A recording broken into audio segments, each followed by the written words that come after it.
Hey guys, Zach here, and welcome to the first edition of Jurassic June, and today we'll be taking a look at the Smithsonian Handbook's Dinosaurs and Prehistoric Life Handbook, which, as it says right there, is the clearest recognition guides available. I don't know if that's true or not, but I will still say that this book, not great, not awful, but not great either, but before I get into this, I just want to quickly say that this is actually my first time reviewing a book, because for me it's usually a video game once in a while or a movie, and of course most of the time it's action figures, but this is my first book review, so I'm not exactly sure how this is going to go out, so yeah. If it does turn out sloppy, then again, this is kind of my first book review, so I'll just take this as an example to, as going forward, if I decide to do any more book reviews, then I'll use this as, a piece of note, I guess, or an example of, what to do and what not to do. But, yeah. Anyway, with all that out of the way, actually, one more thing. For the rest of this month, I might sound nasally, and the reason why is because I'm filming this in April, and it's that time of the year where the pollen's out, and yeah, I'm allergic to pollen, unfortunately, so right now it's kind of affecting me. So if you do hear my voice nasally throughout the entire month, that's because, I just explained it. So, yeah. Anyway, with all that out of the way, let's get into this. So, this book I've had since 2014. I remember my class went on a field trip to the Connecticut Science Center, and in the gift shop, they had a lot of things. And one of the things they had was this book that I wanted to get. So I got it, and I liked it at the time. It's not as good now, not gonna lie, but it's average at best. And basically, what this book is basically like a handbook of all the different dinosaurs and other prehistoric life that existed. It could be like, marine marine reptiles, flying reptiles, and even some extinct mammals, which I actually really like. But, of course, there's going to be a lot of dinosaurs in this book, because this is a dinosaur book.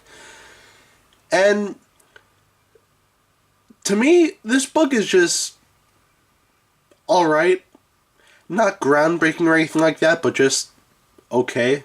Like, for an example, I'm just going to open it up here to a random page.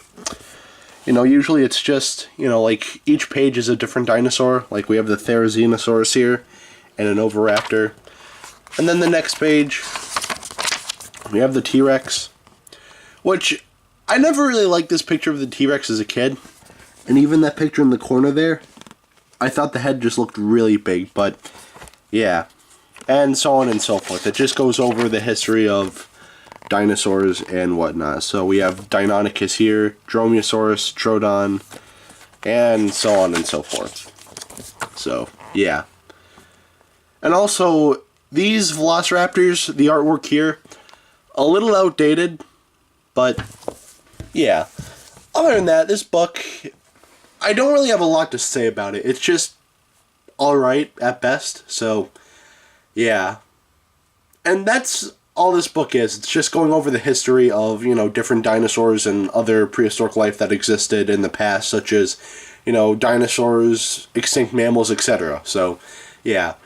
Should you get this? I'd say no. I think that there are better books that, do a better job of this.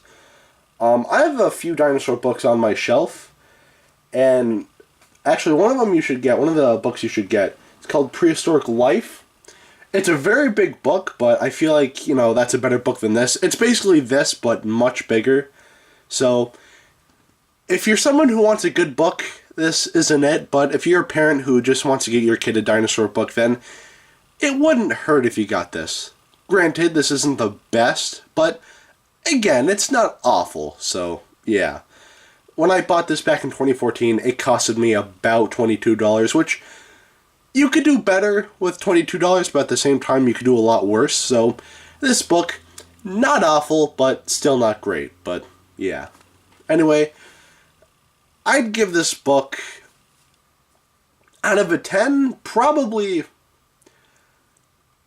probably either a 5 or a 6. You know, there are some things that I do like about this book, but it's not awful. You know, it's not great, but it's not awful. But there are still some good things about this book, so yeah.